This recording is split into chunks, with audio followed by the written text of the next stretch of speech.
मनसेसोबत युतीसाठी सकारात्मक स्थानिक पातळीवर आढावा घ्या, महिनाभरात अहवाल द्या. उद्धव ठाकरेंच्या जिल्हा प्रमुखांना सूचना. सर्व जागांवर लढण्याची तयारी असल्याचं देखील सुतोवाच. उद्धव ठाकरे यांच्यामध्ये युतीसाठी यापूर्वी कधी असा उत्साह दिसला नाही. अचानक सकारात्मक कसे झाले? मनसे नेते संदीप देशपांडे यांनी सुनावलं. राज ठाकरे योग्य वेळी योग्य निर्णय घेणार असंही भाष्य. राज ठाकरे यांच्यासोबत युती संदर्भात महाराष्ट्र आणि मराठी माणसाच्या एकजुटी संदर्भात शिवसेनेची भूमिका ही शेवटच्या क्षणापर्यंत सकारात्मक. उद्धव ठाकरे यांनी हा विषय वारंवार धरून ठेवलाय. संजय राऊत यांचं वक्तव्य. मुंबईमध्ये आमच्यात उद्धव ठाकरेंचीच ताकद जास्त. उद्धव ठाकरेंना विचारात घ्यावं लागेल. बीएमसी निवडणुकीच्या प्रश्नावर शरद पवार यांचं मोठं विधान.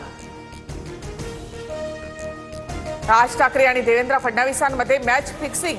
महाराष्ट्रामध्ये मूळ प्रश्न भरकटवण्यासाठी गाठीभेटी. हिंदी भाषा वादावरून नाना पटोले यांची टीका. उद्धव ठाकरे बोल बच्चन भैरवी आम्ही उत्तर देत नाही. उद्धव ठाकरेंच्या टीकेनंतर मुख्यमंत्री फडणवीसांचा टोला. अमित शहा फडणवीस घरफोडे गृहमंत्री. ठाकरेंनी काल केली होती टीका. फडणवीसांच्या कार्यक्रमात फडणवीसांसह महाजन, रक्षा खडसे मंचावर तर एकनाथ खडसे मात्र स्टेजच्या खाली. तर खासगी कार्यक्रम असल्यामुळे सर्वांना स्टेजवर बोलावणं अपेक्षित नव्हतं. खडसेंची प्रतिक्रिया. मुख्यमंत्री झाल्यानंतर जिल्ह्यासाठी पदरात काहीतरी पडेल असं वाटलं होतं, पण फडणवीसांनी प्रत्येक वेळी रिकाम्या हाती पाठवलं. एकनाथ खडसे यांची टीका. एआयच्या परिसंवादाच्या कार्यक्रमाला अजित पवार अनुपस्थित. शरद पवार, सुप्रिया सुळे, सुनेत्रा पवारांसह युगेंद्र पवार उपस्थित. तर अनुपस्थित अजित पवार माळेगाव कारखान्यासाठी प्रचारामध्ये व्यस्त. हिट्स हॉटेलची लिलाव प्रक्रिया अखेर रद्द. संजय शिरसाट यांनी पैसे न भरल्यामुळे लिलाव अर्ज रद्द. आज पैसे भरण्याची होती शेवटची तारीख. आरोपानंतर शिरसाट यांनी लिलाव प्रक्रियेतून बाहेर पडण्याचा निर्णय घेतला होता. छत्रपती संभाजीनगरमध्ये पालिकेची अतिक्रमण हटाव मोहीम. मुकुंदवाडी परिसरातील अनधिकृत 50 दुकानं भुईसपाट. स्विस बँकेमध्ये भारतीयांचा पैसा तिप्पट वाढला. स्विस बँकेमधील भारतीयांचा पैसा 37,600 कोटींवर.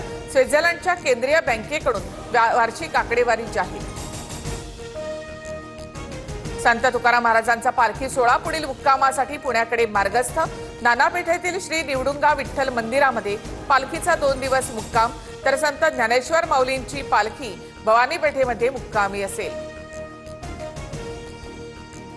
लोकलमधील महिलांच्या हाणामारीचा व्हिडिओ सोशल मीडियावर व्हायरल. व्हिडिओ व्हायरल होताच रेल्वे पोलीस लोहमार्ग पोलिसांकडून आता चौकशी सुरू.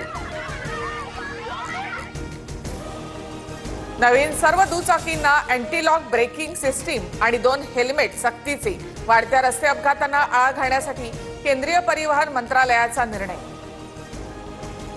अमेझॉन इंडिया भारतामध्ये 2000 कोटीहून अधिकची गुंतवणूक करणार.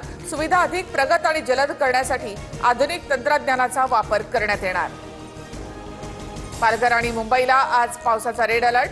नाशिक, पुणे, रायगडमध्ये सुद्धा मुसळधारेचा इशारा. रत्नागिरीमध्ये पावसामुळे नदीकाठच्या नागरिकांना स्थलांतरित होण्याच्या सूचना.